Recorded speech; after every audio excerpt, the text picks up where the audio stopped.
और उसके बाद इंशाल्लाह ताला फिर एट द एंड हम दोबारा सेशन कर लेंगे, ताकि जो पढ़ना चाह रहे हैं वो उनको हम 11 बजे तक फारिग कर दें। Thank you so much.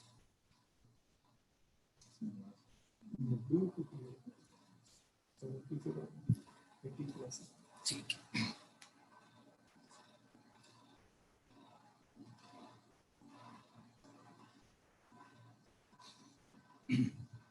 जी, अस्सलाम वालेकुम। आप लोग सुन पा रहे हैं मुझे? आप लोग खैरियत से हैं? अगर मैं ये हैंड फ्रीज यूज़ ना करूं तो मेरा ख्याल में उसके बाद भी आवाज़ आ सकती है।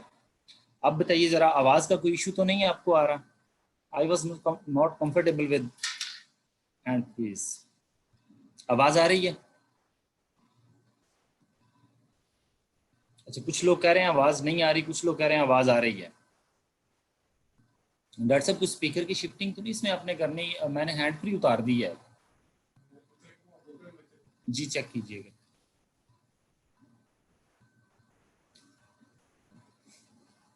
जी, कुछ लोग पूछ रहे हैं, इंट्रोडक्शन करवा दें अपना। उमर फारूक नाम है मेरा और 46 कॉमन से मैं बिलोंग करता हूँ। आजकल मिनिस्ट्री ऑफ कॉमर्स में पोस्टेड हूँ इस्लामाबाद में। और कल शायद बताया भी था डॉक्टर साहब ने कि पाकिस्तान का जो टेक्सटाइल सेक्टर है उसको मैं देख रहा हूँ। उसमें टेक्सटाइल पॉलिसी, टेक्सटाइल के सारे रिफंड के इश्यूज, टेक्सटाइल इंडस्ट्री को गवर्नमेंट के साथ एज अ ब्रिज के तौर पर मैं रोल प्ले कर रहा हूँ यहाँ पे। GCS मैंने 2017 में पास किया था। ये एक साहब पूछ रहे हैं, that's why it becomes 46 common. Is there still interruption? अभी भी इंटरप्शन का इशू है या आवाज अब ठीक आ रही है आप लोगों को?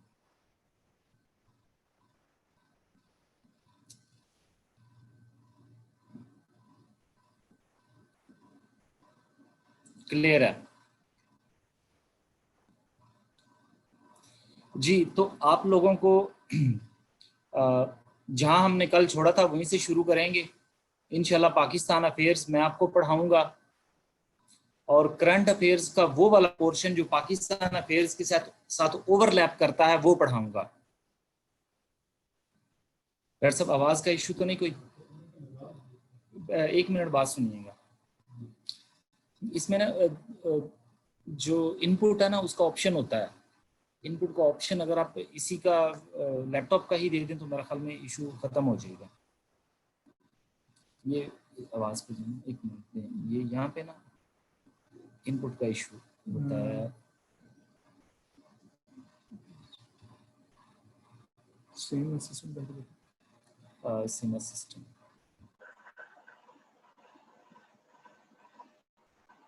अब आप लोग जरा बताइएगा, अब तो आवाज का इशू नहीं है? अब आवाज बेहतर हुई है कि नहीं?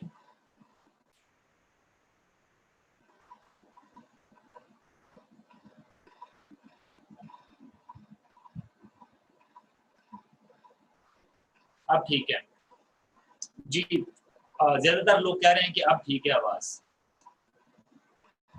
अच्छा, तो मेरा ख्याल है ज्यादातर लोग बिगिनर्स भी होंगे आप लोगों में, और कुछ लोग ऐसे भी होंगे जो पहले अटेम्प्ट्स दे भी चुके हैं, और किसी की एक अटेम्प्ट हो चुकी होगी, किसी की 2 हो चुकी होगी। तो हम लोग अपने ज़हन में ये रख के चलते हैं कि आप में से ज्यादातर लोग जो हैं वो बिगिनर्स हैं और बिल्कुल जीरो से स्टार्ट करना चाहते हैं। क्योंकि हमने सब लोगों को साथ लेके चलना है, तो थोड़ा सा मैं सब्जेक्ट का ओवरव्यू बता के फिर आपको आगे लेके चलता हूँ। सबसे पहली बात तो ये है कि पाकिस्तान अफेयर्स और करंट अफेयर्स पिछले 6-7 सालों में जिस तरह के पेपर्स आ रहे हैं दोनों के, उसमें आप डिफरेंशिएट नहीं कर पाते कि आया ये पाकिस्तान अफेयर्स का पेपर है या करंट अफेयर्स का पेपर है। चूंकि क्वेश्चंस ज्यादातर जेनेरिक किस्म के आते हैं, नेशनल और इंटरनेशनल इश्यूज के ऊपर आते हैं, इसलिए आप लोगों की एक होलिस्टिक अप्रोच होनी चाहिए दोनों पेपर्स को अटेम्प्ट करने के लिए। और इसकी सबसे बड़ी वजह जो मैं समझता हूँ वो ये है कि दोनों सब्जेक्ट्स का सिलेबस जो है, दोनों की कोर्स आउटलाइन जो है वो आपस में काफी ज्यादा ओवरलैप करती है। अगर आप लोगों ने एफपीएससी की साइट पे जाके दोनों सब्जेक्ट का सिलेबस देखा हो तो आपको इस बात का आइडिया हो जाएगा कि दोनों का सिलेबस काफी ज्यादा ओवरलैप करता है, जिसको मैं इलेबोरेट करता हूं। मैं पाकिस्तान अफेयर्स के पूरे सिलेबस का एक कैनवस बनाता हूं, उसमें हम फिर इंशाल्लाह देख लेंगे कि करंट अफेयर्स के कौन कौन से टॉपिक हैं जो हमें दोनों सब्जेक्ट्स में हेल्प करेंगे।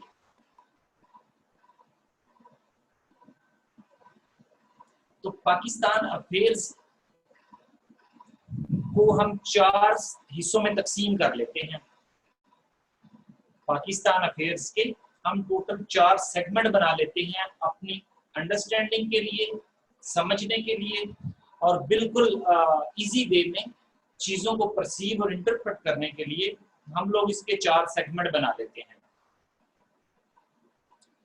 पहला सेगमेंट जो है एक्चुअली आपका कोर्स शुरू हो जाता है 1857 से, लेकिन चूंकि आपके कोर्स आउटलाइन में बड़ी ब्रॉडर सी टर्म लिखी हुई है, इंट्रिकेसीज ऑफ द हिस्ट्री नहीं लिखी हुई, इसलिए हम एक ब्रॉडर ही कॉन्सेप्ट लेंगे। तो पहला फेज जो पाकिस्तान अफेयर्स का मैं आप लोगों को बताऊं वो ये बनेगा कि 1857 से लेके 1892 तक का टाइम पीरियड, अगर हम उसको एक टर्म में या एक नॉमेनक्लेचर में एक नाम देना चाहें तो उसे हम कहेंगे post war of independence phase. क्या कहेंगे? Post war of independence phase.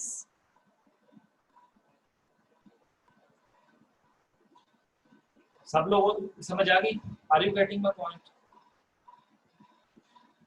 दूसरा फेज जो पाकिस्तान अफेयर्स का हम लोग कवर करेंगे वो शुरू होता है 1892 से और वो चलता है 1916 तक, 1916 तक। उसको हम कहेंगे कि political evolution of the subcontinent. Political evolution of subcontinent. मैं बाद में इनकी डिटेल्स भी आपको बताऊंगा कि इनको हम इस तरह के नाम क्यों देते हैं,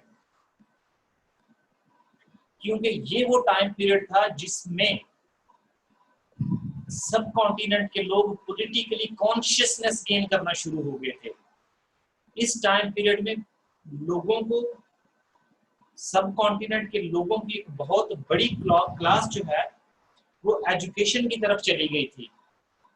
वो लोग पॉलिटिकली मैच्योरिटी गेन करना शुरू हो गए, इसलिए इस फेज को हम नाम देते हैं पॉलिटिकल एवोल्यूशन फेज। अब 1916 से लेके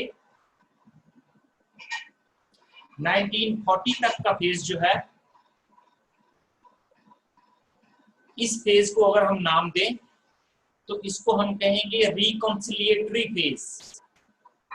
तीसरा फेज जो 1916 से शुरू होगा और 1940 तक का जो फेज है उसको हम कहते हैं रिकॉन्सिलिएटरी फेज। अगर हम अपनी समझ के लिए, बेटर अंडरस्टैंडिंग के लिए अगर बात करें तो इसको इसलिए रिकॉन्सिलिएटरी फेज कहते हैं क्योंकि दो बड़ी पॉलिटिकल ऑर्गेनाइजेशंस, दो बड़ी political parties, Indian national Congress और All India Muslim League, they made a plenty of adventures with each other, they made reconciliation with each other। और चौथा फेज जिसको हम कहते हैं कि स्ट्रगल फॉर पाकिस्तान, 1940 से 1947 तक का जो फेज है उसको हम कहते हैं स्ट्रगल फेज, जिसमें पाकिस्तान बनने के लिए स्ट्रगल की गई। तो ये वाला पोर्शन जो है, जो मैंने आपको 4 फेजेस में बताया है,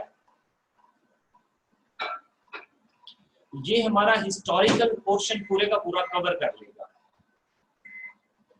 उसके बाद एक ही फेज है जिसको हम कहते हैं पोस्ट इंडिपेंडेंस फेज। जी, थर्ड फेज जो मैंने आपको बताया,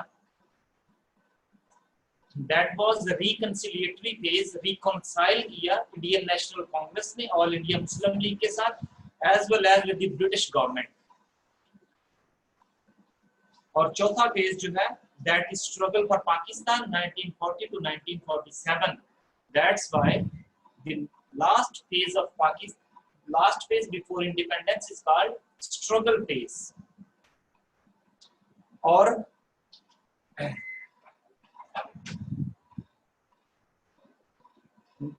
इंडिपेंडेंस के बाद, जी मैं आपको दोबारा रिपीट करता हूँ, काफी सारे लोग कह रहे हैं रिपीट करें, मैं करता हूँ। जो लास्ट बात मैंने की वो ये है कि बाकी की हिस्ट्री जो 1947 से ऑनवर्ड है टिल डेट, उसको हम पोस्ट इंडिपेंडेंस फेज कहते हैं।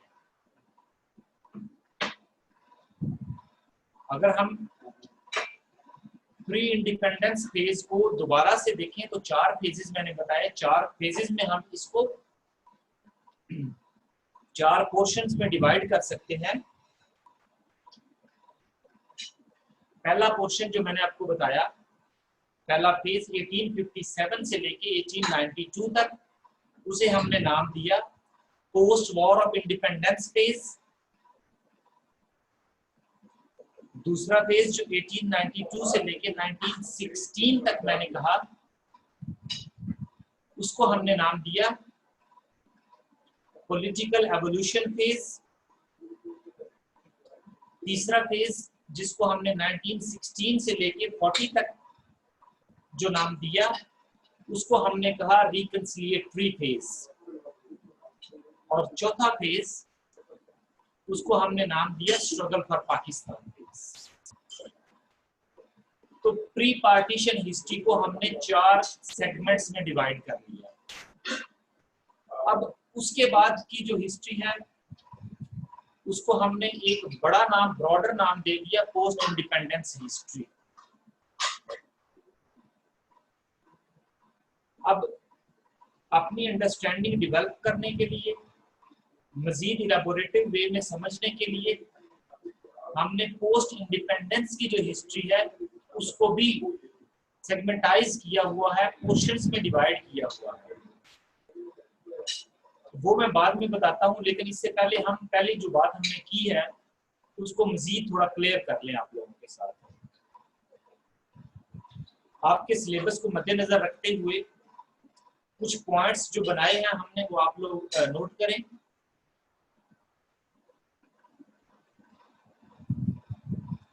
कुछ लोग कह रहे हैं कि आप स्लाइड्स शो करें।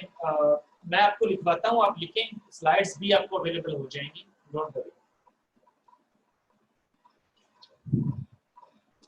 चूंकि जो आपका पाकिस्तान अफेयर्स का सबसे पहले वाला स्टार्ट वाला पोर्शन है, उसको हम further subject topic wise divide अगर करें, तो सबसे पहला टॉपिक जो हम कवर करेंगे वो होगा war of independence. Number 1, war of independence 1857।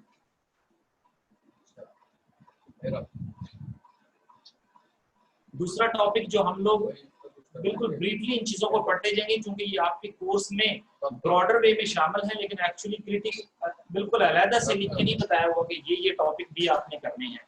लेकिन चूंकि आपने ऑब्जेक्टिव को भी सॉल्व करना है और इसके अलावा एक अंडरस्टैंडिंग भी डेवलप करनी है हिस्ट्री के साथ, so that you can see through the phase of independence, तो उसमें सबसे पहला टॉपिक जो मैंने आपको बताया, that is war of independence 1857। Number 2 के ऊपर लिखें जी, इंडियन काउंसिल एक्ट ऑफ 1862। ये चीजें हम जरा ब्रीफली पढ़ेंगे, लेकिन आपकी अंडरस्टैंडिंग इनके साथ होना बड़ा जरूरी है। नंबर 2 के ऊपर मैंने आपको लिखवाया Indian council act of 1862। Number 3, Urdu Hindi controversy 1867। आप लोग लिख रहे हैं मेरे साथ, मेरा ख्याल है।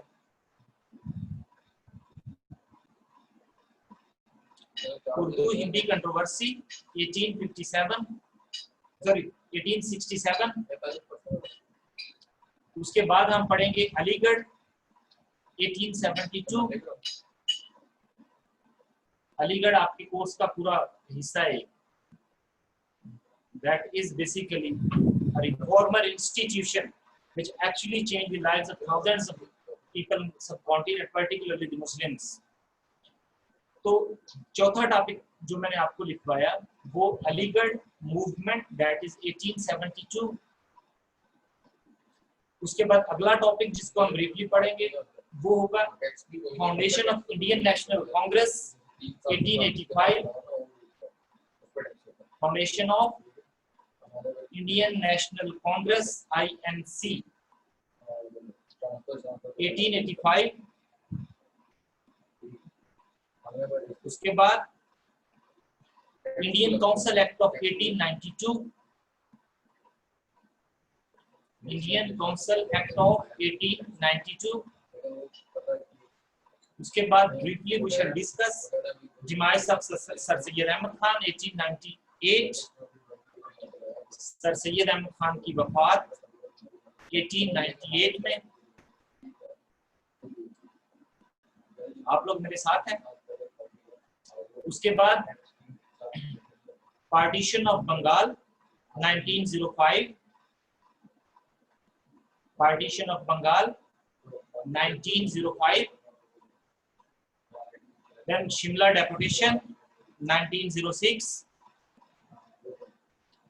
Shimla Deputation 1906। Then Foundation of All India Muslim League 1906। Foundation of All India Muslim League 1906।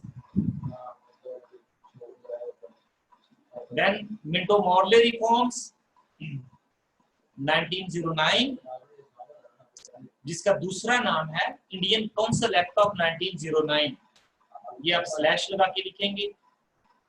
ये सारी चीजें जो मैं आपको बता रहा हूँ ये हम इंशाल्लाह एक दो लेक्चर्स में गो थ्रू कर जाएंगे ताकि आपका ऑब्जेक्टिव वाला क्वेश्चन भी सारा तैयार हो जाए और आपको एक बेटर अंडरस्टैंडिंग हो जाए हिस्ट्री के साथ कि from where Pakistan started, from where our struggle started and at the end what we get. तो Minto-Morley reforms 1909, that is also called Indian Council Act of 1909।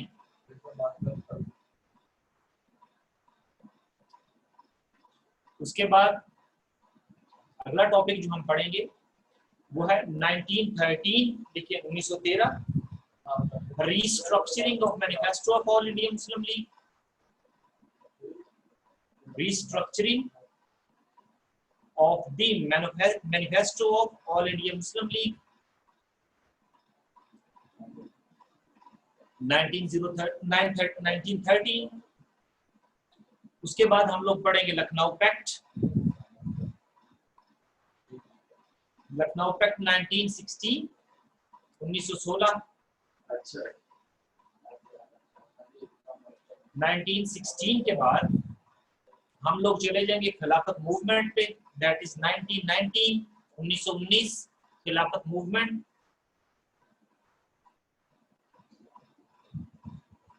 और 1919 में ही दूसरा टॉपिक जो छोटा सा हम पढ़ेंगे वो है मॉन्टेग-चेम्सफोर्ड रिफॉर्म्स।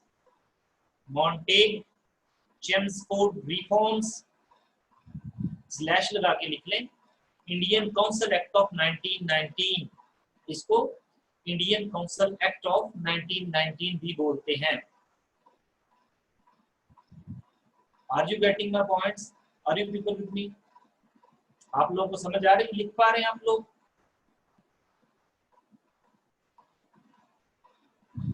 मैंने बोला खिलाफत मूवमेंट 1919 और इसी साल में मॉन्टेग-चेम्सफोर्ड रिफॉर्म्स 1919 स्लैश लगा के आप लिखें इंडियन काउंसिल एक्ट ऑफ 1919। उसके बाद अगला टॉपिक जो हम लोग पढ़ेंगे 1919 के बाद हम गो थ्रू करेंगे खिलाफत मूवमेंट 1924 में एंड हो गई। उसके बाद आ जाता है साइमन कमीशन 1927, साइमन कमीशन 1927। उसके बाद Delhi Muslim proposals 1928, Delhi Muslim proposals 1928। उसके साथ ही 1928 में आप लिखेंगे Nehru report 1928। These are two different topics. Nehru report 1928, Delhi Muslim proposals 1928 और 14 points of Quaid-e-Azam Mohammad Ali Jinnah 1929।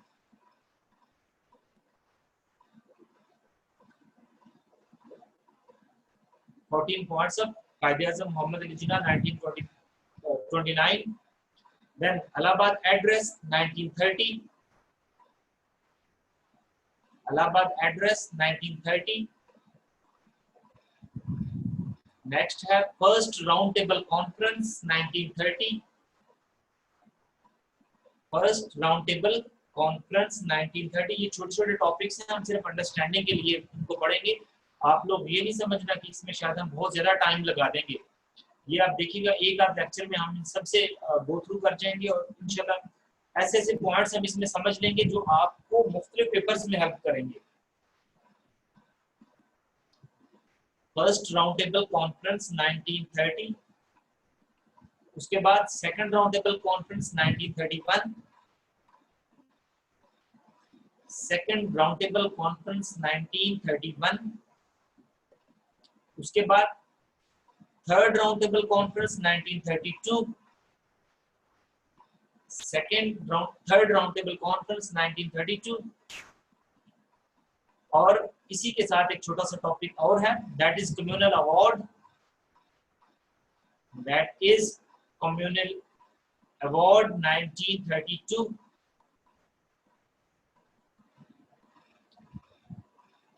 Then Government of India Act 1935, Government of India Act 1935,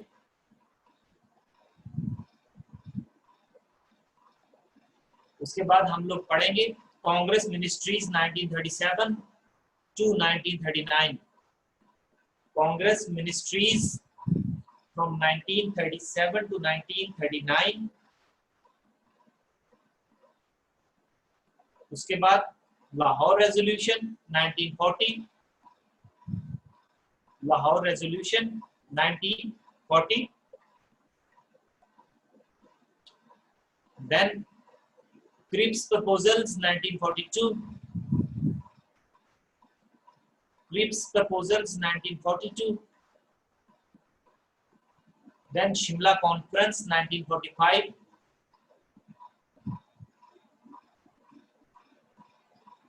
Shimla conference 1945। Then cabinet mission plan 1946,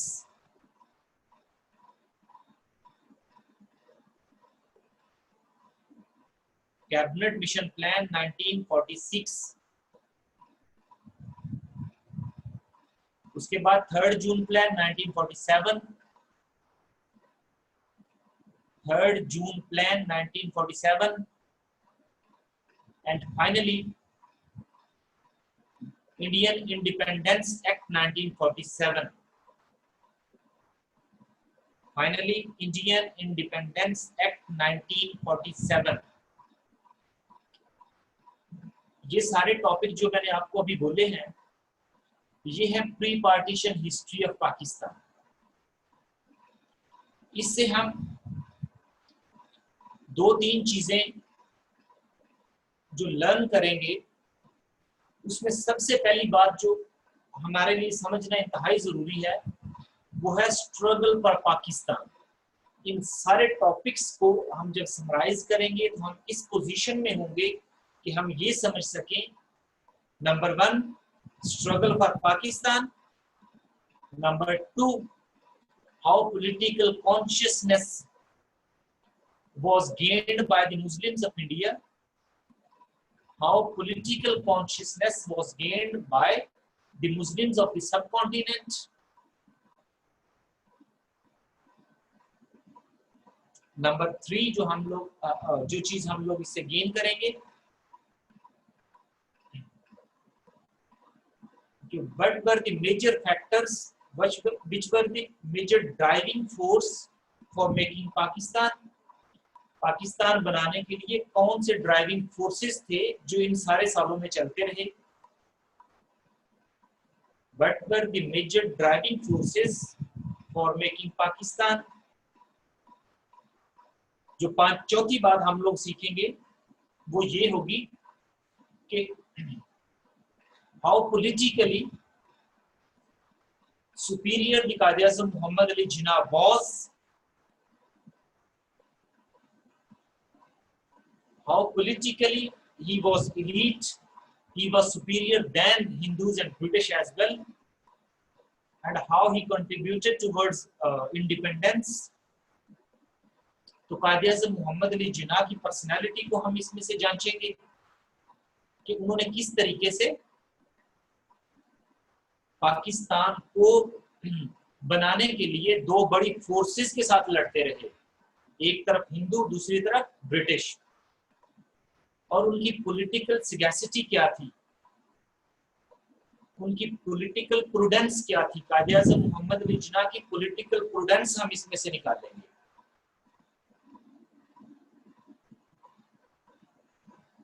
और सबसे आखिरी बात जो हम इन सारे टॉपिक्स में से अखज़ करेंगे वो ये होगी कि क्या वाकई ही में पाकिस्तान बनना चाहिए था या नहीं बनना चाहिए था,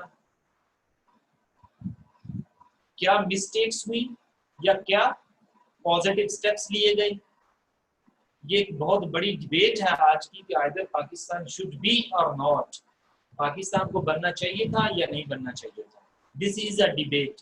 हम इन सारे फेज से गुजरते हुए ये चीज साबित करने के काबिल हो जाएंगे कि either Pakistan was a tangible target, either Pakistan was a real target for the Muslims of subcontinent.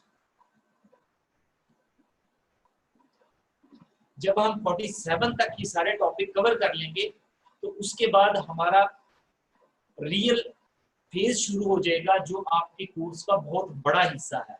इसलिए मैंने पहले ही आप लोगों से ये बात की कि हम प्री पार्टीशन के ऊपर ज्यादा टाइम नहीं लगाएंगे।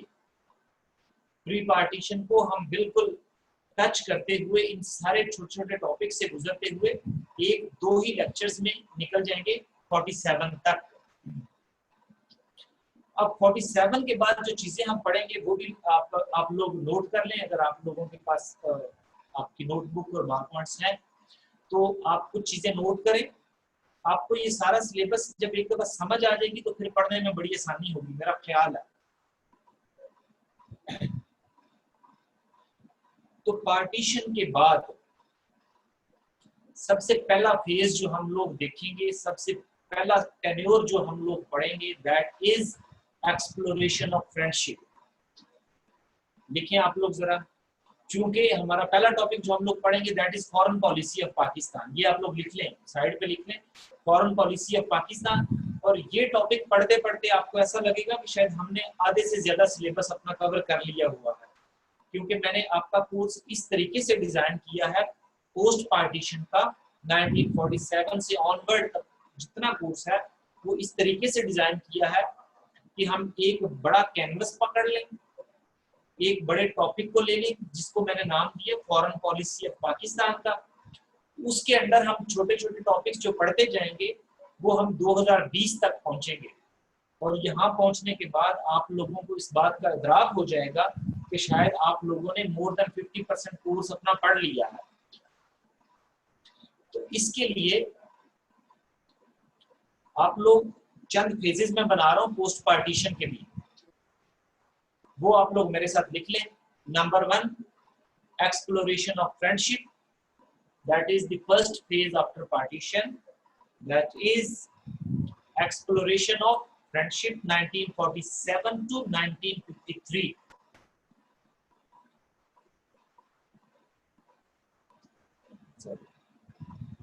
Exploration of friendship 1947 to 1953। अब इस फेज के अंदर ही आपके 3-4 क्वेश्चंस हम एड्रेस करेंगे। Number 1, what were the problems after independence, जिसको ब्रॉडर टर्म्स में लोग नाम देते हैं कि पाकिस्तान जब बना तो उसके बाद क्या क्या मुश्किलात थे, पाकिस्तान क्या क्या किन किन इश्यूज में गिरा हुआ था। तो उनको अगर हम सिंपली नाम दें तो हम कहेंगे कि issues which strangled Pakistan of immediately after independence। Exploration phase की बात कर रहा हूँ 1947 से 53 तक। इसमें हम जो जो चीजें पढ़ेंगे वो मैं आपको बताऊंगा।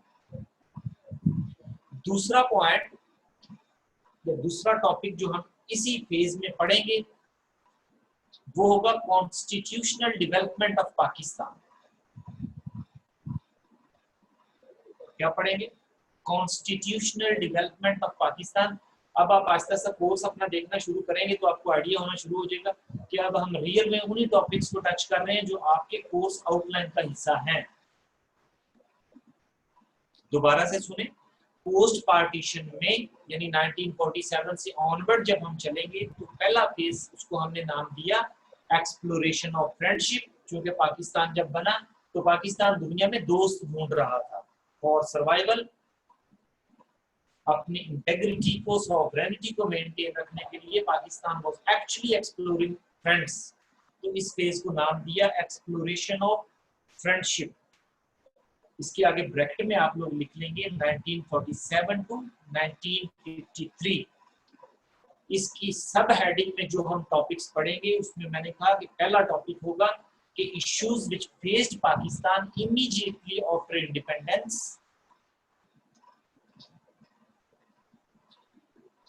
दूसरा टॉपिक जो हम इस फेज में पढ़ेंगे that is constitutional development of Pakistan. Constitutional development of Pakistan. और तीसरा टॉपिक जो हम इसमें पढ़ेंगे that will be the new leadership of Pakistan. क्योंकि जिन लोगों ने पाकिस्तान मूवमेंट चलाई वो लोग तो पाकिस्तान बनने के फौरन बाद ही इस दुनिया से चले गए, तो एक नई लीडरशिप के हाथ हमारा मुल्क आ गया। तो हम उसको बड़ी डिटेल में डिस्कस करेंगे कि न्यू लीडरशिप ऑफ पाकिस्तान। तो इस फेज में हम ये 3 टॉपिक्स को फोकस में रख के पढ़ेंगे। अगला फेज जो है उसको हमने नाम दिया है अलाइनमेंट विद द वेस्ट।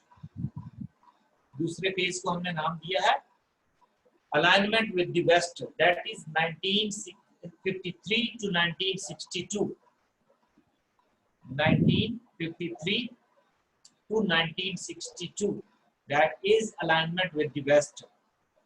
मैं आप लोगों को बड़ी डिटेल में ये सारी चीजें समझाऊंगा कि पाकिस्तान दोस्त ढूंढ रहा था, at the same time India was also hunting friends.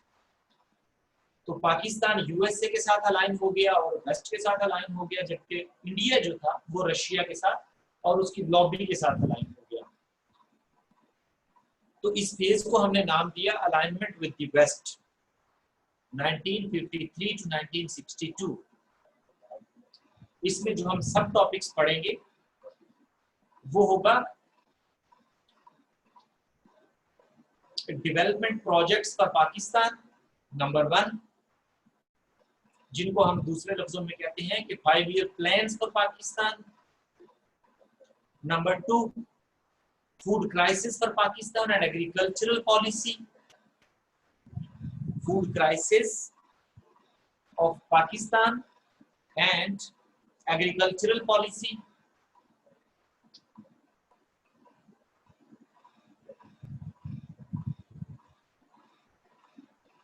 तीसरी बात जो हम इसमें पढ़ेंगे वो हम बिल्कुल थोड़े टाइम के लिए टच करेंगे सीटो और सेंटो को।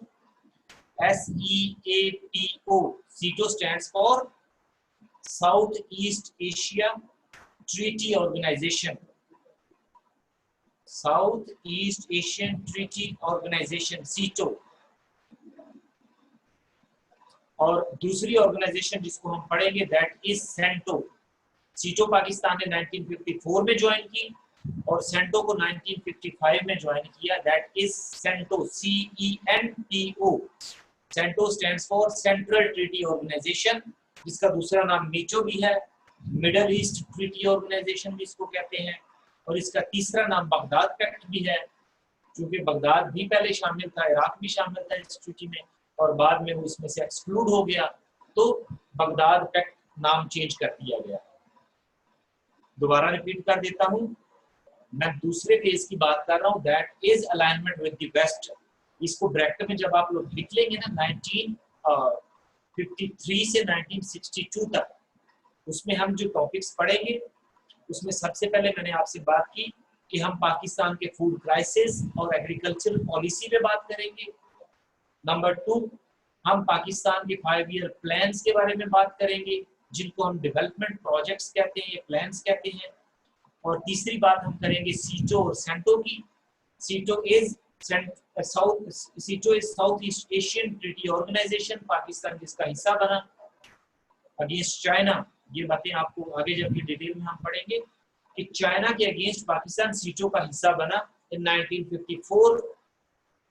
और फिर हम साथ पढ़ेंगे CENTO, that is central treaty organisation, CENTO, CENTO, central treaty organisation.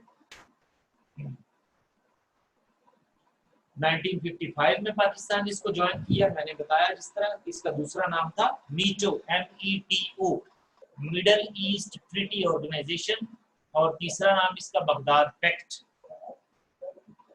तो ये 1955 की बात हो गई। पाकिस्तान 1953 से लेके 1962 तक वेस्ट के साथ फुली अलाइन हो चुका था। उसके बाद अगला फेज जो आता है, that phase is called transitional phase for Pakistan, या इसके दो नाम है, ट्रांजिशनल फेज और फेज ऑफ बायलैटरलिज्म। ये वर्ड्स आप लिखने शुरू करें, आहिस्ता आहिस्ता आपकी वोकैब का भी हिस्सा बनेंगे, और आप इन्हीं हेडिंग्स से ही एग्जामिनर को थोड़ा इंप्रेस भी करेंगे। तो third phase, that is transitional phase of Pakistan, या इसका दूसरा नाम है बायलैटरलिज्म। That is from 1962 to 1971. 1962 to 1971. इसमें पाकिस्तान बायलैटरलिज्म इसलिए कहते हैं कि Pakistan was aligned with the West, at the same time Pakistan was making some contracts, Pakistan was making some adventures with Russia as well, as in 1962 Russia started steel mill in Pakistan. So Pakistan at the same time was looking some new goods from very good relations with Russia, as well as the other countries which were in the lobby of Russia, USSR. तो इसलिए इस phase को हम नाम देते हैं बायलैटरलिज्म का। That is from 1962 to 1971. इसमें पाकिस्तान ने 2 जंगें भी लड़ी। इसमें हम जो टॉपिक्स पढ़ेंगे इस फेज के अंदर, उसमें सबसे पहले होगा कि साइनो इंडियन वॉर 1962, चाइना और इंडिया की जो जंग हुई 1962 में, 1962 में। दूसरा टॉपिक हम पढ़ेंगे war of 1965, Pakistan India war, 1965 की जंग। और नंबर 3 हम लोग पढ़ेंगे separation of Bangladesh from Pakistan, या यूं कह लें कि separation of East Pakistan from West Pakistan. तो ये 3 इंपॉर्टेंट बातें हम इस फेज में पढ़ेंगे। 1972 से लेके 1979 तक का जो फेज है उसको हम नाम देते हैं, ये चौथा फेज मैं आपको बता रहा हूँ, that is called non alignment phase. इसको हम क्या नाम देते हैं? Non alignment phase. बस छोटी सी बात इधर मैं एक आपको बताना चाहता हूं कि पाकिस्तान ने जब 1954 में सीटो को ज्वाइन किया तो पाकिस्तान से वादा किया गया था कि अगर आपके ऊपर कोई मुल्क हमला करेगा तो हम ज्वाइंटली इस सीटो के सारे मेंबर्स मिलके डिफेंड करेंगे आपको। ये मैनिफेस्टो में आपको डिटेल में बताऊंगा कि क्या कॉन्ट्रैक्ट हुआ था एक्चुअली। तो 1965 में जब इंडिया और पाकिस्तान की जंग हुई, फिर 71 में हुई, तो सीटो was not able to help Pakistan and सीटो was not in a position to help Pakistan। तो पाकिस्तान ने ये समझा कि मैंने सीटों को ज्वाइन किया, लेकिन सीटों तो मेरी मदद के लिए आया नहीं दोनों जंगों में, तो पाकिस्तान ने एट लास्ट ये डिसीजन लिया कि हम अब नॉन अलाइनमेंट की तरफ जाएंगे, हम दोनों लॉबीज में से किसी का हिस्सा नहीं बनेंगे। ये लॉबीज मैं आपको समझाऊंगा, क्योंकि जब हम कोल्ड वॉर को पढ़ना स्टार्ट करेंगे, cold war between two poles of the world, एक यूएसए का पोल और दूसरा यूएसएसआर का पोल, ये हम डिटेल में डिस्कस करेंगे। अभी हम फेजेस पढ़ते हैं, एक ओवर ऑर्चिंग सा हम एक कॉन्सेप्ट ले रहे हैं, फिर हम डिटेल में सारी चीजों को पढ़ेंगे इंशाल्लाह। तो मैं चौथे फेज की बात कर रहा था, that is called non alignment phase from 1972 to 1979। Are you getting my point? तो उसके बाद पांचवा फेज जो है वो 1979 से शुरू होकर 1989 तक जाता है, इसको हम नाम देते हैं रीअलाइनमेंट विद द वेस्ट। क्योंकि आपको पता है 79 में सोवियत यूनियन ने, रशिया ने अटैक कर दिया अफगानिस्तान के ऊपर और पाकिस्तान दोबारा वेस्ट की लॉबी में शामिल हो गया। तो ये फेज, इसको हम नाम देते हैं realignment with the West, that is from 1979 to 1989। 1979 to 1989, that phase is called realignment with the West.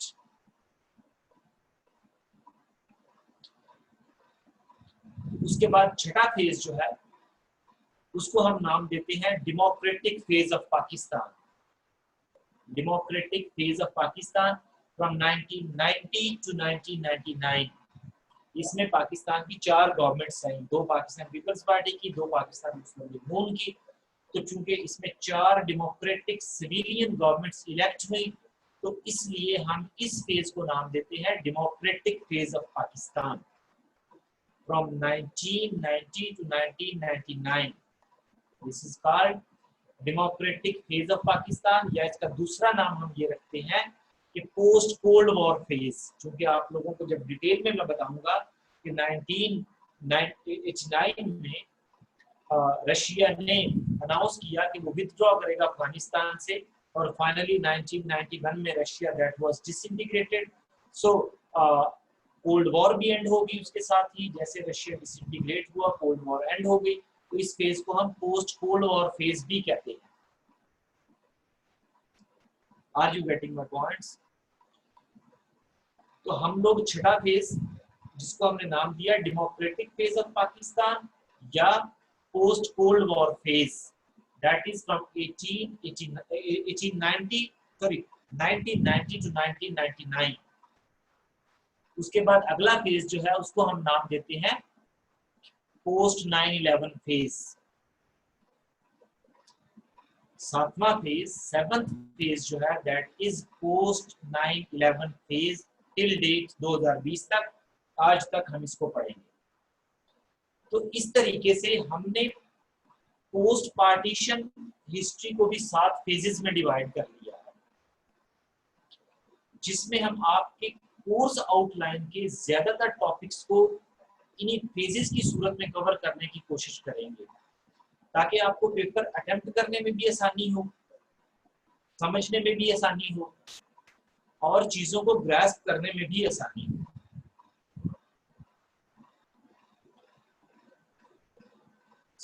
हम ये कह सकते हैं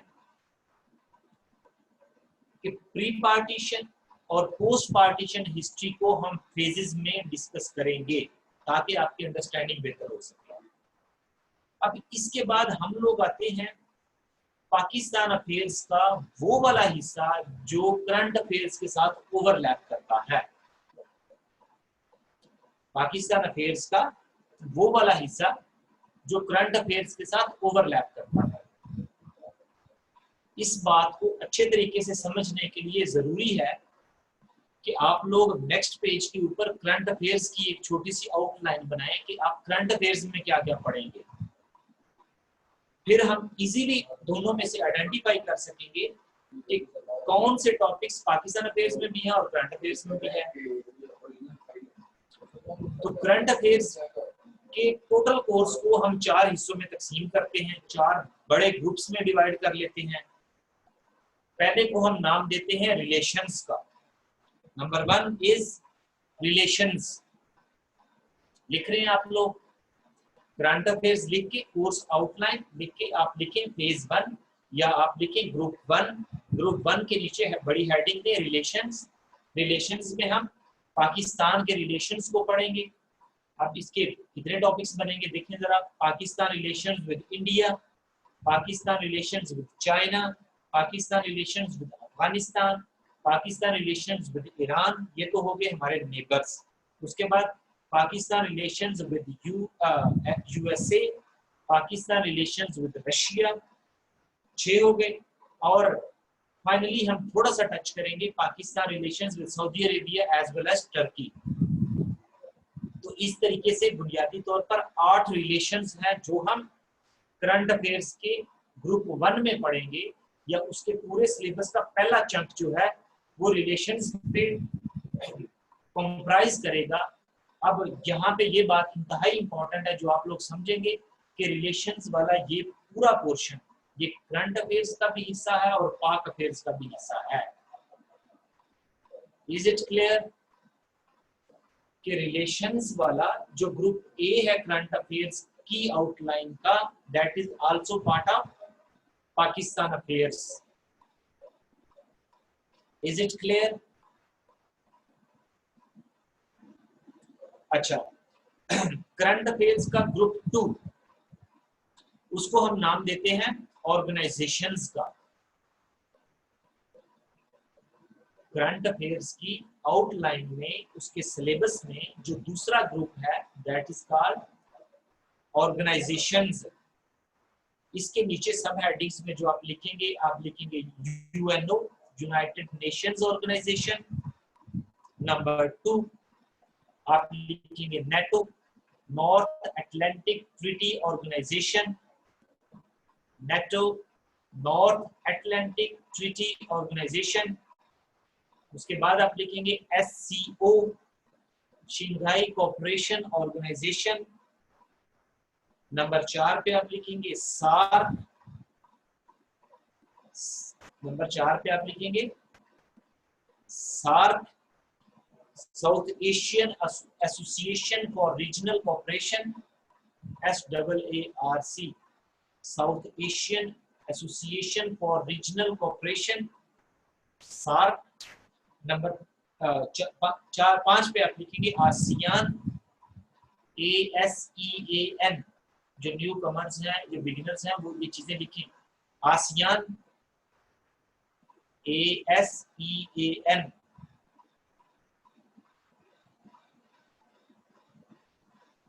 ASEAN,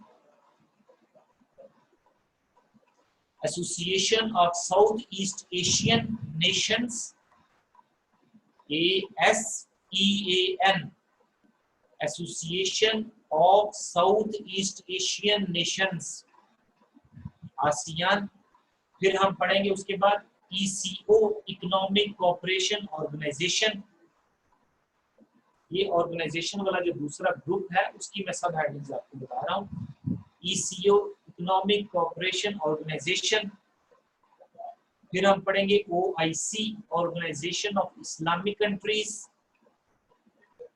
organisation of Islamic Countries. फिर हम पढ़ेंगे OPEC, oil producing countries club. उसके बाद हम पढ़ेंगे यूरोपीय यूनियन, EU, दैट इज यूरोपीय यूनियन। तो ये कुछ ऑर्गेनाइजेशंस हैं, ये आपके करंट अफेयर्स का भी पार्ट है, और इसमें से कुछ ऑर्गेनाइजेशंस जैसे सार्क है, OIC है, ECO है, SCO है, ये 4 ऑर्गेनाइजेशंस आपके पाक अफेयर्स का भी हिस्सा हैं। आपका कोर्स जो ओवरलैप कर रहा है, मैं कैटेगोरिकली आपको ये चीजें बता रहा हूँ। यानी करंट अफेयर्स के सिलेबस के ग्रुप 2 में से कुछ ऑर्गेनाइजेशंस जो मैंने आपको लिस्ट करवाई है, इसमें से 3-4 ऑर्गेनाइजेशंस आपकी पाक अफेयर्स के कोर्स में भी शामिल हैं। Is it clear? उसके बाद करंट अफेयर्स के कोर्स का ग्रुप 3 शुरू हो जाता है। ग्रुप 3 जो है वो है नेशनल इश्यूज जिन्हें हम डोमेस्टिक इश्यूज भी कहते हैं। आप लोग लिख रहे हैं या नहीं लिख रहे, सिर्फ सुन रहे हैं? अगर आप लोग लिख रहे हैं तो चीजें साथ लिखते जाएं। ये सिलेबस जब आप एक दफा इनकी अंडरस्टैंडिंग अच्छी कर लेंगे तो आपको ये चीजें बड़ी आसानी से ग्रैस्प हो जाएंगी। आप जब पढ़ना स्टार्ट करेंगे it will be very easy for you people. तो तीसरा ग्रुप मैंने कहा डोमेस्टिक इश्यूज। अब डोमेस्टिक इश्यूज से मुराद है पाकिस्तान के डोमेस्टिक इश्यूज। उसमें आप लोग पढ़ेंगे health issues, educational issues, population के इश्यूज, सैनिटेशन के issues, environmental problems, environmental issues. फिर आप पाकिस्तान के इश्यूज में जिस तरह मैंने आपको बताया वेमेन हैरेसमेंट, ये बहुत बड़ा इशू है। फिर वेमेन प्रोटेक्शन बिल्स, ये हम पढ़ेंगे। फिर चाइल्ड लेबर, बहुत बड़ा इशू है। फिर ह्यूमन राइट्स, फिर अनब्राइडल्ड मीडिया, बेलगाम मीडिया, ये एक हमारा इशू है। फिर national integrity, sovereignty, national integrity and national security, ये तीनों चीजों को इकट्ठा लिख लें। sovereignty,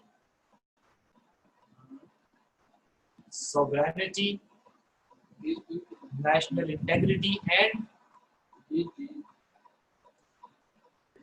and national security। अगला इशू है पॉलिटिकल ऑटोनॉमी पाकिस्तान का। नेक्स्ट इशू डोमेस्टिक जो आप लिखेंगे दैट इज पॉलिटिकल ऑटोनॉमी। फिर उसके बाद एथनिक इश्यूज,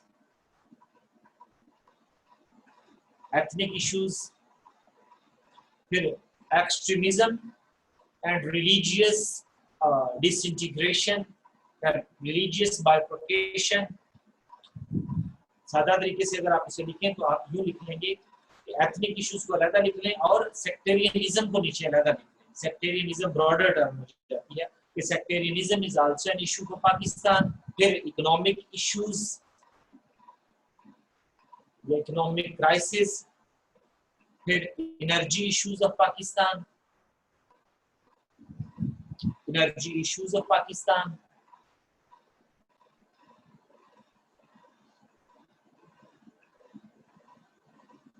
इसके अलावा भी बेशुमार इश्यूज की लिस्ट है जो हम आपको प्रोवाइड भी कर देंगे।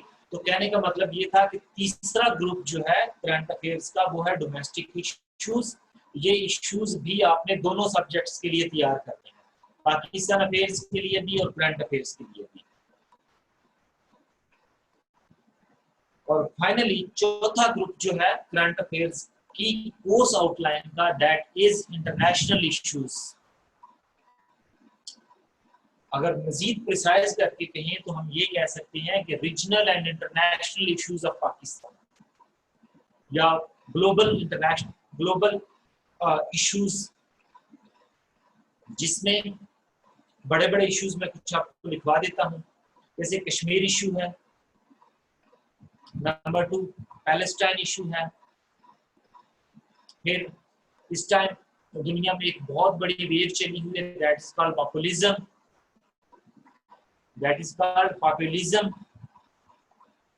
फिर उसके बाद इमिग्रेंट्स का इशू, वेस्ट इस इश्यूज को फेस कर रहा है। फिर अगला जो इंटरनेशनल इशू है that is called ultra nationalism. जब हम डिटेल में पढ़ेंगे तो ये इश्यूज आपकी अंडरस्टैंडिंग को बहुत बेहतर कर देंगे। That is ultra nationalism. इस वक्त दुनिया अल्ट्रा नेशनलिज्म को फेस कर रही है। फिर वाटर इश्यूज, पर्टिकुलरली पाकिस्तान के कॉन्टेक्स्ट में वाटर इश्यूज को हम डिस्कस करेंगे। फिर साउथ एशिया के स्पेसिफिकली अगर हम कहें तो peace issues of South Asia, इसको हम रीजनल इशू भी कह सकते हैं।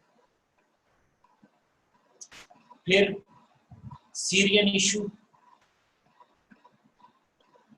उसके बाद Afghan issue that is also persistent.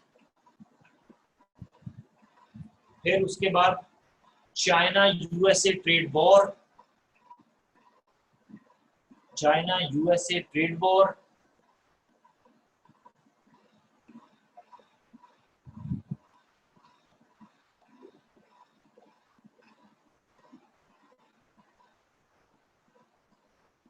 उसके बाद हम लोग जो चीज डिस्कस करेंगे वो पर्टिकुलरली यूएसए के कॉन्टेक्स्ट में उसको डिस्कस करेंगे। USA Iran tussle, USA Iran conflict,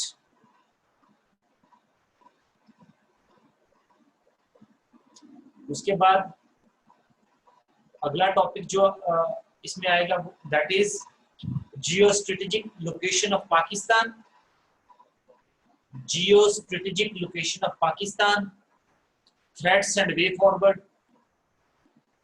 geostrategic location of Pakistan, threats and way forward,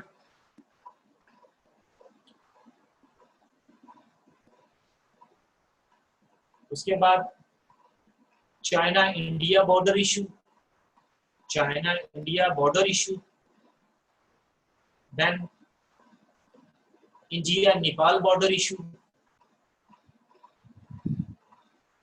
तो ये काफी सारे इंटरनेशनल इश्यूज हैं जिसमें से शायद अभी कुछ मिस भी हो गए हो, लेकिन जब हम लोग स्टडी करना शुरू करेंगे तो हम मजीद प्रिसाइज तरीके से इनको इंशाल्लाह वन बाय वन डिस्कस करेंगे। तो चौथा ग्रुप जो हमने करंट अफेयर्स में बनाया दैट इज इंटरनेशनल इश्यूज। इसमें भी कुछ इश्यूज आपके पाकिस्तान अफेयर्स के भी टॉपिक्स हैं, जैसे water issues of Pakistan, Kashmir issue, Palestine issue, ये पाकिस्तान अफेयर्स के भी आपके टॉपिक्स हैं।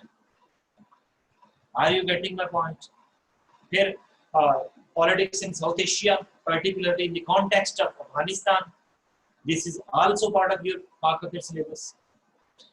तो अगर हम लोग क्रिटिकली ऑब्जर्व करें दोनों के सिलेबस को तो हम कह सकते हैं कि शायद हमें इन दोनों बुक्स की तैयारी इकट्ठी करनी पड़े, तब जाके हम इस काबिल होंगे कि हम दोनों सब्जेक्ट के पेपर्स को अटेम्प्ट कर पाए। यही वजह है कि पिछले कई सालों से पाक अफेयर और करंट अफेयर्स का पेपर देख के लोग ये नहीं जज कर पाते कि आया ये पाकिस्तान अफेयर्स का पेपर है या करंट अफेयर्स का पेपर है। यानी पाकिस्तान अफेयर्स का पेपर भी सेम टू सेम होता है जिस तरह करंट अफेयर्स का पेपर होता है। शायद ही कोई एक आध क्वेश्चन ऐसा हो जिससे आपको आइडिया हो जाए कि ये पाकिस्तान अफेयर्स का पेपर है, अदरवाइज दोनों के क्वेश्चंस की नेचर सेम होती है। अगर आप लोग खुद भी पुराने पेपर्स उठा के देखें तो आप लोगों को इस बात का अंदाजा हो जाएगा कि पाकिस्तान अफेयर्स और करंट अफेयर्स के पेपर्स ऑलमोस्ट सेम होते हैं। उसकी वजह मैंने आपको बताई है पूरे पिछले एक घंटे में कि चूंकि दोनों का सिलेबस ओवरलैप बहुत ज्यादा करता है, चूंकि ओवरलैप इतना ज्यादा करता है कि आप बिल्कुल एक लाइन ऑफ ऑपिनियन दोनों के दरमियान ड्रॉ नहीं कर पाते, जिसकी वजह से आपको दोनों के पेपर सेम लगते हैं और आप लोगों को अडेप्टिव होना पड़ेगा दोनों के सिलेबस के साथ। मेरे कहने का मतलब ये है कि आपको दोनों सिलेबस को इकट्ठा लेके चलना पड़ेगा।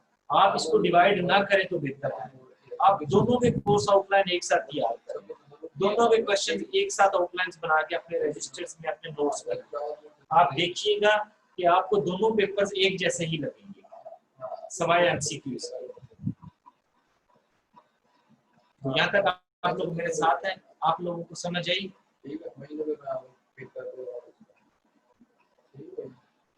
तो हमारा पहला टॉपिक जो हम शुरू करेंगे वो है फॉरेन पॉलिसी ऑफ पाकिस्तान।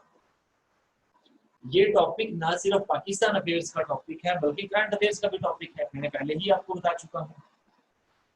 तो फॉरेन पॉलिसी ऑफ पाकिस्तान, इसकी हम एक आउटलाइन बनाते हैं मुख्तसर सी, ताकि आप लोगों को वैसे ही आउटलाइन पेपर में भी बनानी है। आप ये ना समझिए कि सिर्फ ऐसे के पेपर में आप आउटलाइन बनाएंगे, ऐसा नहीं है, बल्कि आप हर पेपर के हर क्वेश्चन में आउटलाइन बनाएंगे। यानी पाकिस्तान अफेयर्स के आप 4 क्वेश्चन अटेम्प्ट कर रहे हैं तो चारों क्वेश्चंस की आप आउटलाइन बनाएंगे। और मैं ये रिकमेंड करता हूँ अपनी पर्सनल कैपेसिटी में कि कम से कम 1 पेज की आपकी आउटलाइन होनी चाहिए। आउटलाइन को देख के एग्जामिनर को ये लगना चाहिए कि ये जो लिखने वाला है इसकी अप्रोच कैसी है, इसने कितना पढ़ा हुआ है, कितनी बुक से ये गुजरा है। आउटलाइन से ही एग्जामिनर को आइडिया हो जाता है कि ये क्या कहना चाहता है।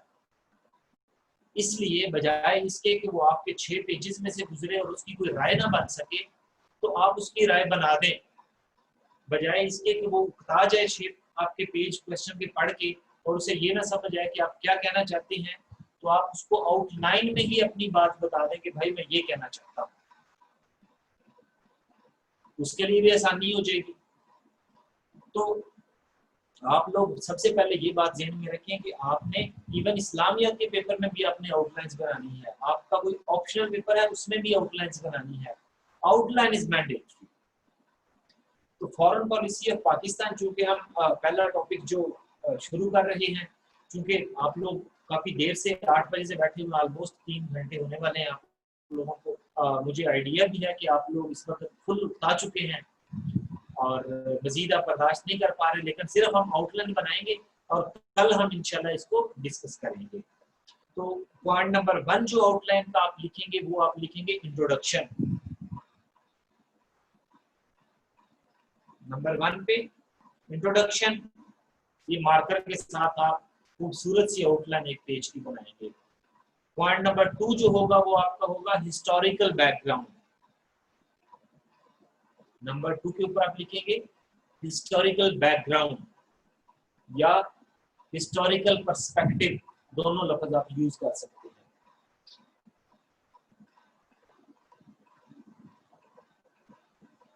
पॉइंट नंबर 3 जो आप लिखेंगे वो होगा phases of Pakistan foreign policy. Phases of Pakistan foreign policy. तीसरा पॉइंट आपका हो गया phases of Pakistan foreign policy. अब इसके नीचे आप पॉइंट नंबर 3 के सब पॉइंट्स बनाएंगे, 3.1, 3.2, 3.3। उसमें आप वो साथ के साथ फेजेस को सिर्फ और सिर्फ लिखेंगे आउटलाइन में, ताकि एग्जामिनर को ये अंडरस्टैंडिंग हो जाए कि he has gone through the history as well as current affairs of Pakistan. तो 3.1 में यानी तीसरी हेडिंग जो फेजेस ऑफ पाकिस्तान आपने लिखी है आउटलाइन में, उसके नीचे 3.1 में आप लिखेंगे 3.1 लिख के आप लिखेंगे एक्सप्लोरेशन ऑफ फ्रेंडशिप, और ब्रैकेट में लिख देंगे 1947 टू 1953। इस तरीके से आप सातों फेज उसके नीचे लिख देंगे 3.7 तक। Have you got my point? यानी 3.1 आपने लिखा एक्सप्लोरेशन ऑफ फ्रेंडशिप 1947 टू 1953। 3.2 लिख के आप लिखेंगे alignment with the West, that is from 1953 to 1962. Number 3.3 पे आप लिखेंगे कि ट्रांजिशनल फेज या बायलैटरलिज्म, उसमें आप लिखेंगे 1962 टू 1971। फिर आप लिखेंगे नॉन अलाइनमेंट फेज 3.4 पे, नॉन अलाइनमेंट फेज 1971 टू 1979। फिर आप लिखेंगे realignment with the west 1979 to 1989। फिर आप लिखेंगे democratic phase of Pakistan 1990 to 1999, और आखिर में आप लिखेंगे पोस्ट 9/11 फेज।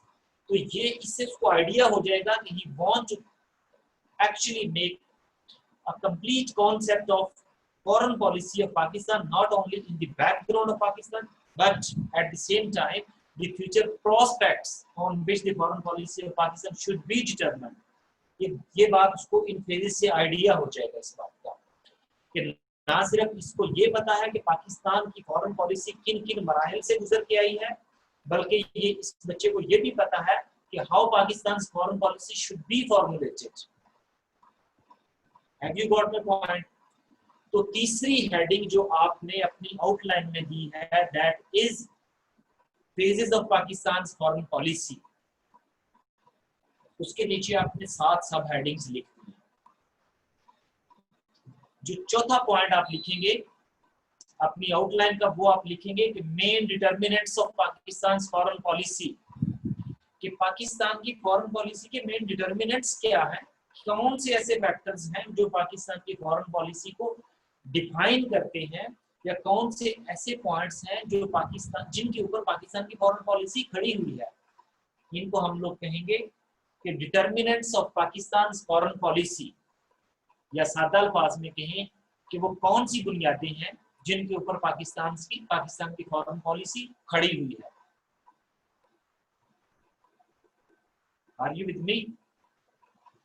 तो चौथा पॉइंट आपने ये लिख लिया मार्कर के साथ। अब इसके नीचे भी आप सब पॉइंट्स लिखेंगे पॉइंट 4 के, यानी 4.1 में आप पहला डिटर्मिनेंट लिखेंगे पाकिस्तान की फॉरेन पॉलिसी का, that is Nehruvian school of thought.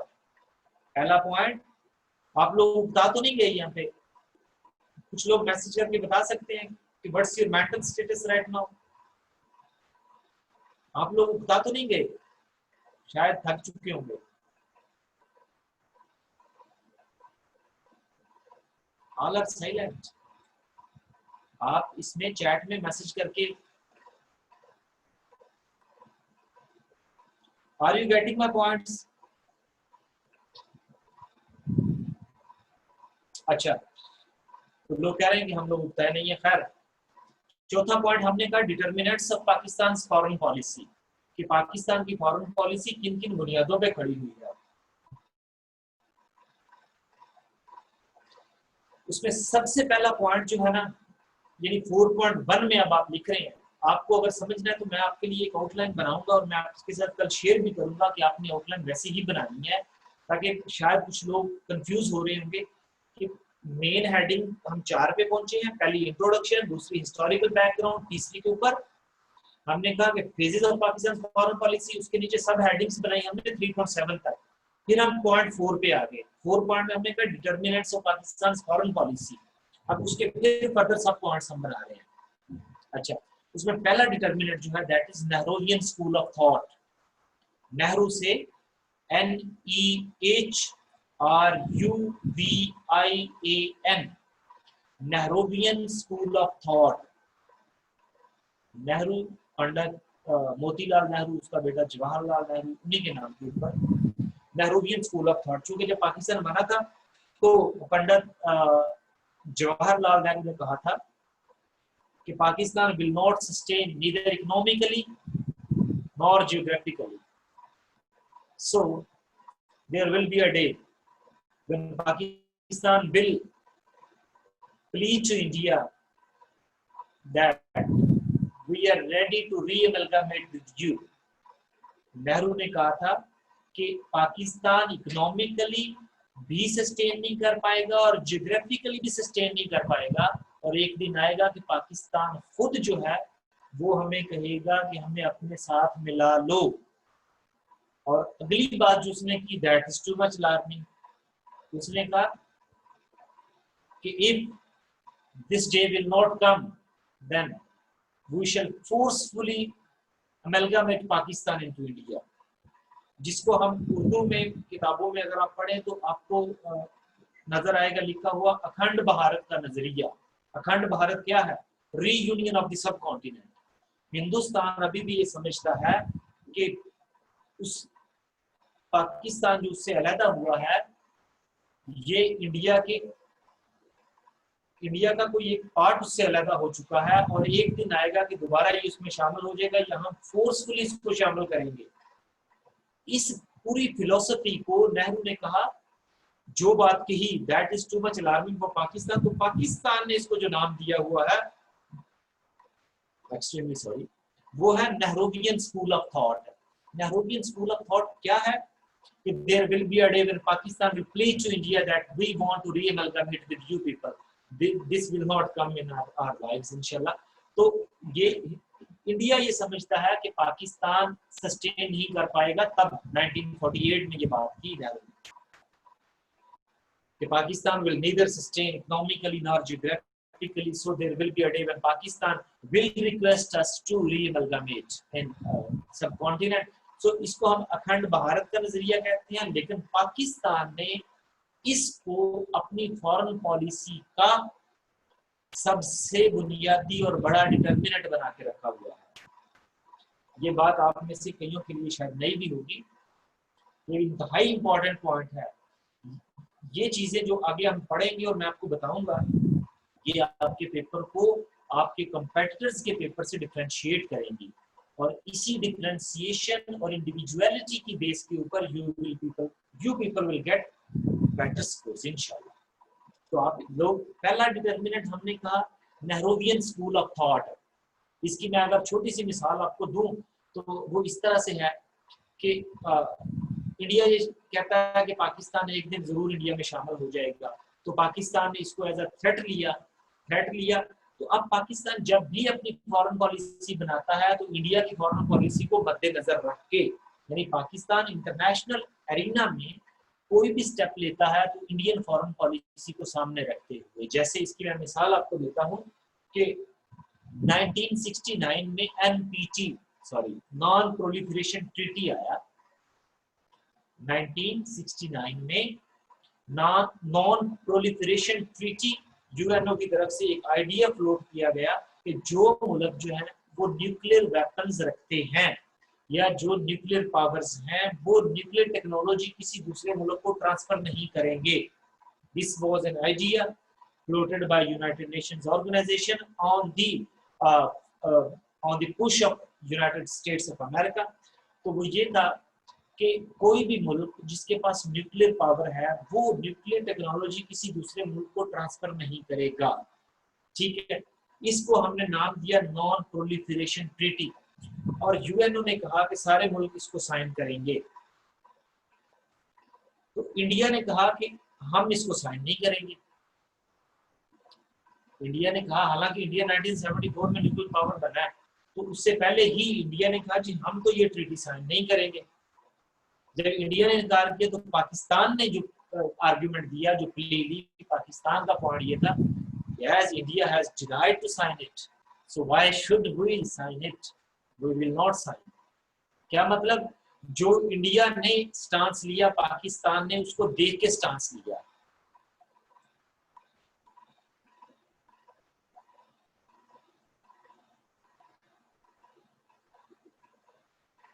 Thank you, Shazia Abbas Randhawa.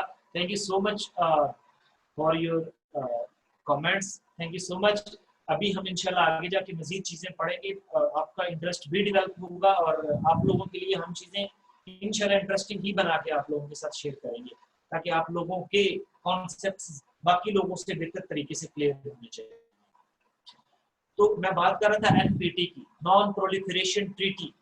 India ने कहा हम साइन नहीं करेंगे, तो पाकिस्तान ने कहा हम भी साइन नहीं करेंगे। इसका अगर इसको हम देखें क्रिटिकली तो क्या मतलब हुआ कि the stance which India taken, Pakistan took its stance on the basis of Indian stance.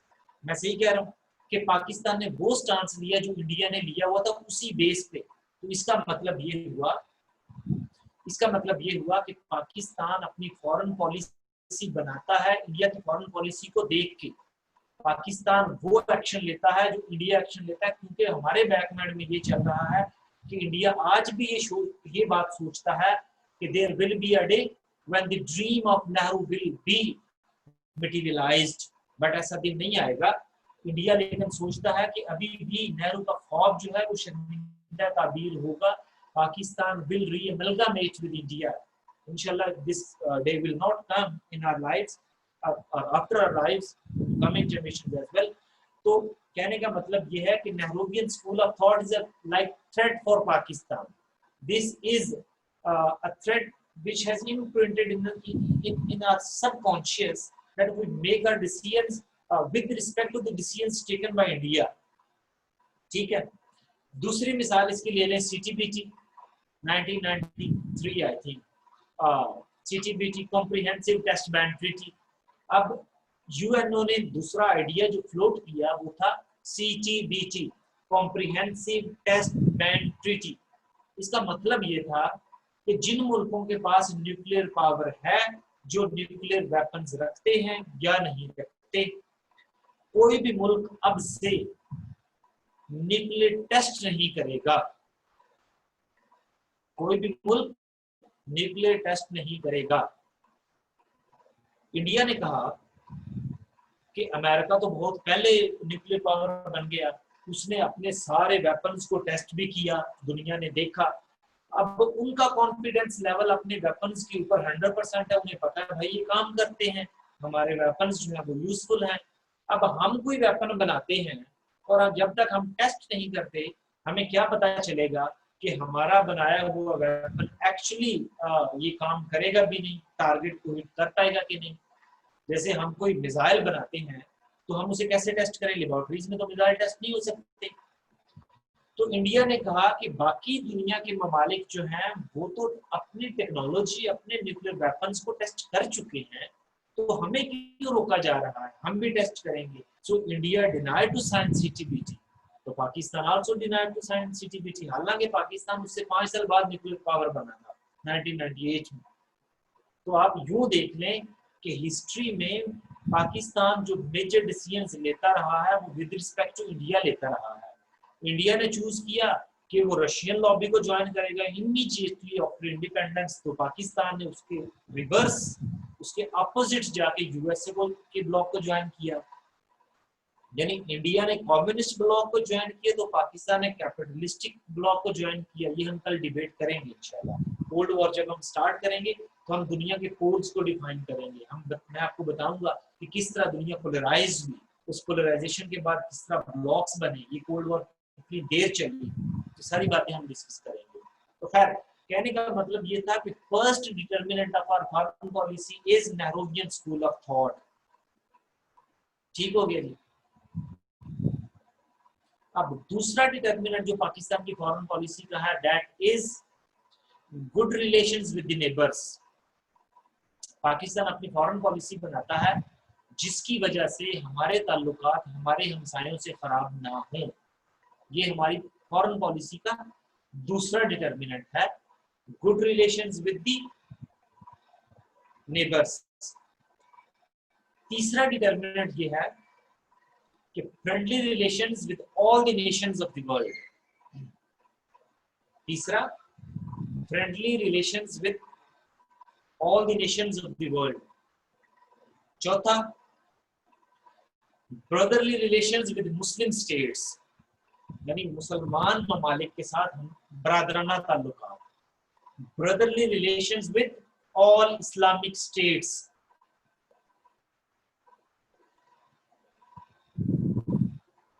पांचवा डिटर्मिनेंट हमारी फॉरेन पॉलिसी का है इकोनॉमिक प्रॉस्पेरिटी ऑफ पाकिस्तान, यानी Pakistan will always make it's foreign policy which will definitely make Pakistan economically prosper. तो हमारा पांचवा determinant जो define हुआ, that is economic prosperity of Pakistan. और छठा जो हमारा डिटर्मिनेंट है फॉरेन पॉलिसी का, that is Islamic way of life, जो कि कॉन्स्टिट्यूशन का जो चैप्टर नंबर 2 है, जिसको हम कहते हैं प्रिंसिपल्स ऑफ पॉलिसी, उसमें भी है। खैर वो भी हम डिस्कस करेंगे जब हम कॉन्स्टिट्यूशन पढ़ेंगे। तो आखिरी डिटर्मिनेंट जो पाकिस्तान की फॉरेन पॉलिसी का है, that is promotion of Islamic way of life. अब ये डिबेट बड़ी जबरदस्त है। जब हम ऑब्जेक्टिव रेजोल्यूशन को पढ़ेंगे फिर मैं ये पॉइंट आपको याद करवाऊंगा कि हमारी फॉरेन पॉलिसी का ये डिटर्मिनेंट है और किस तरह से पाकिस्तान बनने के बाद हमारी फर्स्ट कॉन्स्टिट्यूएंट असेंबली में बैठे हुए नॉन मुस्लिम्स ने इसको चैलेंज किया और हमने कैसे हटदर्मी का मुजाहरा किया, सॉरी टू से कि हमने किस तरह हटदर्मी का मुजाहरा किया और हमने इस बात को यकीनी बनाया कि इस्लामिक वे ऑफ लाइफ हम प्रमोट करेंगे, जिसके कई तरह के नतीजे निकले जी। लास्ट वाला मैं दोबारा बता देता हूँ, दैट इज प्रमोशन या propagation of Islamic of life. Islamic way of life का मतलब ये है कि हम ऐसा माहौल बनाएंगे जिसमें मुसलमान अच्छे से इबादत कर सकें, अपनी मसाजिद में जा सकें, नमाज पढ़ सकें, कुरान पाक की तिलावत कर सकें या बाकी दीनी मामलात जो हैं उनको अच्छे सलूक से मुकम्मल कर पाएं। तो इस सारे एनवायरनमेंट को हम कहेंगे इस्लामिक वे ऑफ लाइफ। तो पाकिस्तान को हम इस्लामिक वे ऑफ लाइफ देंगे। इस पे बड़ी जबरदस्त डिबेट हम करेंगे आप लोगों के साथ, सारे लोग इंशाल्लाह पार्टिसिपेट भी उसमें करेंगे आप लोग। खैर तो आखिरी डिटर्मिनेंट जो हुआ, that is propagation of Islamic way of life. अब अगला पॉइंट जो मेन हेडिंग है, हम 4 पे पहुंच चुके हैं, आप लोग मेरे साथ हैं। तो 5वीं मेन हेडिंग ये बनेगी कि वीकनेसेस ऑफ और फॉरेन पॉलिसी या ड्रॉबैक्स ऑफ और फॉरेन पॉलिसी। हमारी फॉरेन पॉलिसी के ड्रॉबैक्स क्या है या इसमें ड्रॉबैक्स क्या है? तो सबसे पहला ड्रॉबैक है कि नंबर 1, हमारी फॉरेन पॉलिसी इंडिपेंडेंट नहीं है, यानी यूं कहें कि डिपेंडेंट फॉरेन पॉलिसी है। जैसे मैंने कहा कि हम नेहरूवियन स्कूल ऑफ थॉट को देख के बनाते हैं, इंडिया जो करेगा हम उस हिसाब से करेंगे, इसका मतलब है we depend on India, so our foreign policy is not independent. अगर इंडिपेंडेंट नहीं है तो automatically it is dependent. Pakistan की फॉरेन पॉलिसी डिपेंडेंट है, पहली बात। दूसरी बात, पाकिस्तान की फॉरेन पॉलिसी चूंकि हमारी पॉलिटिकल एलीट बनाती है, मतलब लीगली लेजिटिमेट तरीके से पॉलिटिकल एलीट बनाती है, चूंकि पाकिस्तान पॉलिटिकली ऑटोनोमस कंट्री है ही नहीं, तो इसीलिए हम लोग कहते हैं, अच्छा वैसे कुछ लोग कहना शुरू हो गए कि इट्स इनफ फॉर टुडे। बस 2 मिनट में इंस्पेक्शन करना है, 1 मिनट को टॉपिक देना देखने के लिए। ठीक है, फिर बोलिए। हम लोग इंशाल्लाह कल यहीं से स्टार्ट करेंगे। हमने पढ़ा है आज कि डिटर्मिनेंट्स ऑफ फॉरेन पॉलिसी तक, अभी हम आउटलाइन बना रहे हैं। मैं आपके साथ आउटलाइन इंशाल्लाह कल लेक्चर से पहले शेयर कर दूंगा। ये इंपॉर्टेंट क्वेश्चन किया नूरुल हुदा ने कि हम ये सिर्फ फॉरेन पॉलिसी में लिखेंगे। मैं आपको कल आपके सवाल का जवाब दूंगा। ये जो आउटलाइन मैं आपको इतनी मेहनत से बनवा रहा हूँ ना, ये आप यूं समझेंगे आपके सीएस के आधे क्वेश्चंस की आउटलाइन बन रही है, आपके बात ज़हन में रखें। कल कंप्लीट हो जाएगी कामरान, डोंट यू वरी, इंशाल्लाह कल हम इसको कंप्लीट करेंगे। अभी आप डिटर्मिनेंट्स तक आपने लिखी है, आप यहाँ तक रखें, क्योंकि ये सॉरी ये आउटलाइन जो है ये आपको आपके सीएसएस के आधे क्वेश्चंस में काम देगी। मैं आपको बताऊंगा कैसे। Thank you so much, sorry for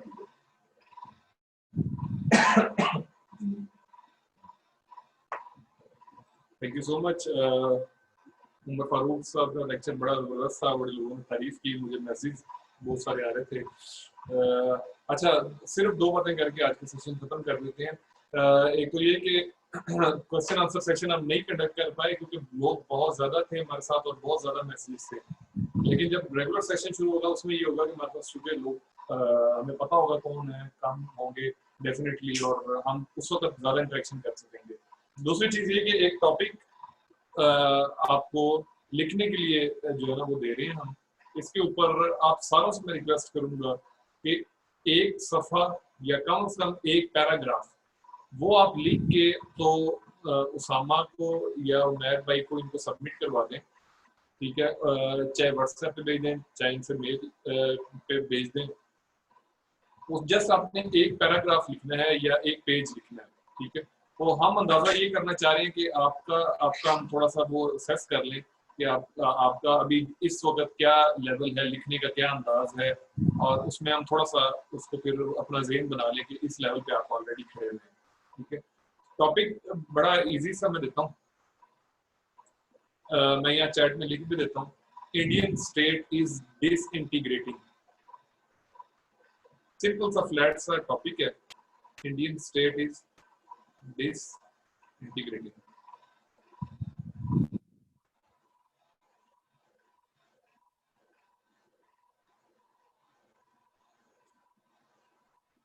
ठीक है जी, ये टॉपिक आप नोट कर लें। और इस टॉपिक के ऊपर, और उसामा मैं आपसे रिक्वेस्ट करूंगा कि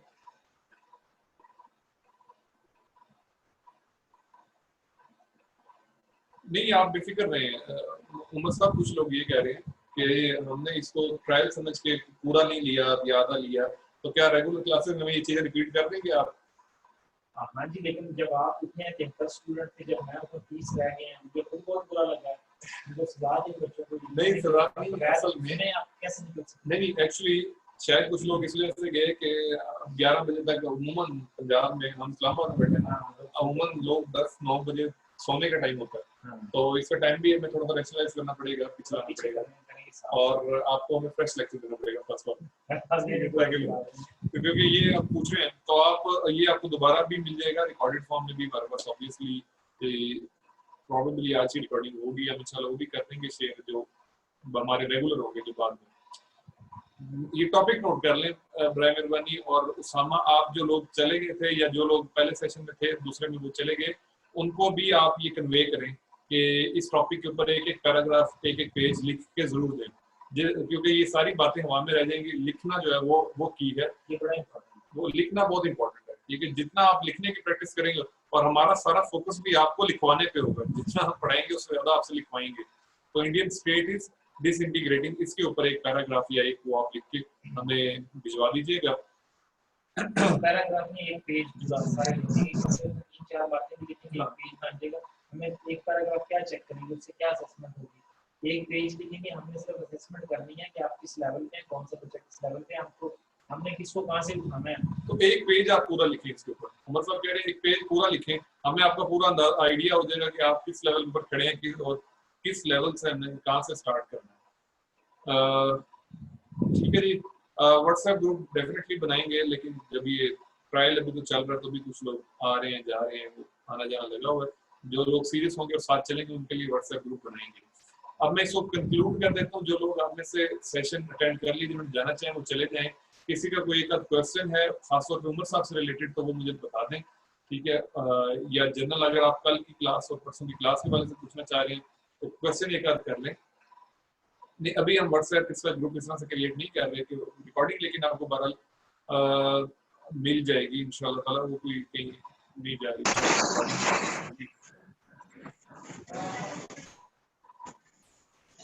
सर कांटेक्ट नंबर्स शेयर कर दिए और सेकंड लिंक हो गया कि हमारे पेजेस पे कांटेक्ट्स अवेलेबल हैं, आप दोनों पेजेस विजिट करके वहां से कांटेक्ट नंबर्स भी ले सकते हैं। राइट। आप हमारे वो पेजेस भी हैं फेसबुक पे, उस पर भी कांटेक्ट नंबर अवेलेबल हैं। आप टेक्स्ट कर दें या फिर हमें टाइप भी कर दें आप। कल भी इंशाल्लाह ताला कल और परसों 8 बजे ही होगी। कल तो हम 8 से 11 ही करेंगे, ठीक है। कोशिश कल परसों असल में लोगों को कन्वे किया हुआ, तो आगे जब रेगुलर करेंगे तो फिर हम उसको पीछे थोड़ा सा ले लेंगे, ठीक है जी। अभी तक हमारा ये ट्रायल सेशन ही चल रहा है, आप इसमें भी परेशान ना हो, ये फ्री क्लासेस है, अभी आप ज्वाइन कर सकते हैं, कल परसों ज्वाइन कर सकते हैं। चलिए, thank you so much. Usama, कुछ लोग शायद आज लेट होने की वजह से उन्होंने लीव किया है, लेकिन आप उनको ये टॉपिक बता दीजिएगा। अच्छा, ये फी सबमिशन जब पूछ रहे हैं वो भी आप, मैं रिक्वेस्ट करूंगा, एडमिनिस्ट्रेशन के लोग हैं वो सारे, वो आपके साथ इन टच हैं। हाँ, और वो उनके साथ, और लिंक भी सेम है, सारा भी सेम है। अगर पढ़ाई से रिलेटेड कोई क्यूरी होती है तो वो आप हमसे शेयर डिस्कस करें, ठीक है। बाकी जो एडमिनिस्ट्रेशन रिलेटेड है वो हमसे करें, ठीक है। तो इंशाल्लाह ताला आपसे मुलाकात कल होगी 8 बजे। Thank you very much, thank you very much, thank you very much.